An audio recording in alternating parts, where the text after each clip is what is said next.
എന്റെ ലൈഫിൽ ഒരു സ്പെഷ്യൽ ഡേ ആണ് കേട്ടോ. ആ സ്പെഷ്യൽ സംഭവം നടന്ന സ്ഥലത്തേക്കാണ് ഇന്നത്തെ നമ്മുടെ യാത്ര.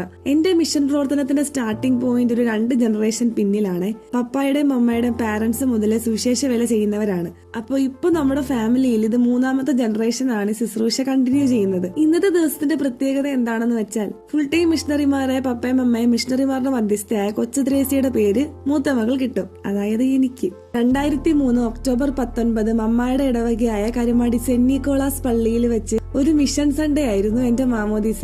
അത് മാത്രമല്ല, വടക്കേ ഇന്ത്യയിൽ നിന്ന് കൾച്ചറൽ എക്സ്ചേഞ്ച് പ്രോഗ്രാമിന് വന്ന മിഷണറിമാരും എന്റെ മാമോദീസയിൽ പങ്കെടുത്തിരുന്നു. ഇതൊക്കെ ഒരു കോയിൻസിഡൻസ് ആയിട്ട് അന്ന് തോന്നിയിരുന്നെങ്കിലും ഈശോ എന്നിൽ വെച്ചിരിക്കുന്ന ദൗത്യം എത്രമാത്രം ഉണ്ടെന്നും അതിനായിട്ട് എന്നെ അന്ന് മുതലേ ഒരുക്കുകയായിരുന്നു എന്നും ഇപ്പൊ മനസ്സിലായി. കാരണം ഞാനിപ്പോ ഒരു ഫുൾ ടൈം മിഷണറിയാണ്.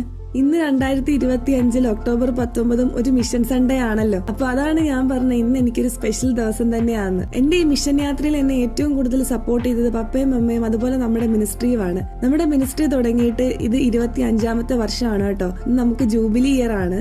മാമോദീസയും സ്റ്റൈലേവനോ സീരീസ് നമ്മൾ എല്ലാവരും മിഷണറിമാരാണ്. MBBS പഠിച്ചിട്ട് പ്രാക്ടീസ് ചെയ്യാത്ത ഡോക്ടർമാരെ പോലെയാണ് ഇന്നത്തെ നമ്മുടെ പലരുടെയും അവസ്ഥ. മിഷൻ എന്ന് പറയുമ്പോൾ കേരളത്തിന് വെളിയിൽ പോയി ശുശ്രൂഷ ചെയ്യാനുള്ള അവസരങ്ങളും സാഹചര്യങ്ങളും ഒന്നും സെറ്റാകുന്നില്ലെങ്കിലും വിഷമിക്കണ്ട കേട്ടോ. ഈശോയെ പങ്കുവയ്ക്കാൻ നമ്മൾ ചെയ്യുന്നതെല്ലാം മിഷൻ പ്രവർത്തനം തന്നെയാണ്. മിഷൻ സൺഡേക്ക് നമ്മുടെ പള്ളികളിലൊക്കെ ഏതെങ്കിലും തരത്തിലുള്ള പരിപാടികളൊക്കെ കാണും അല്ലേ?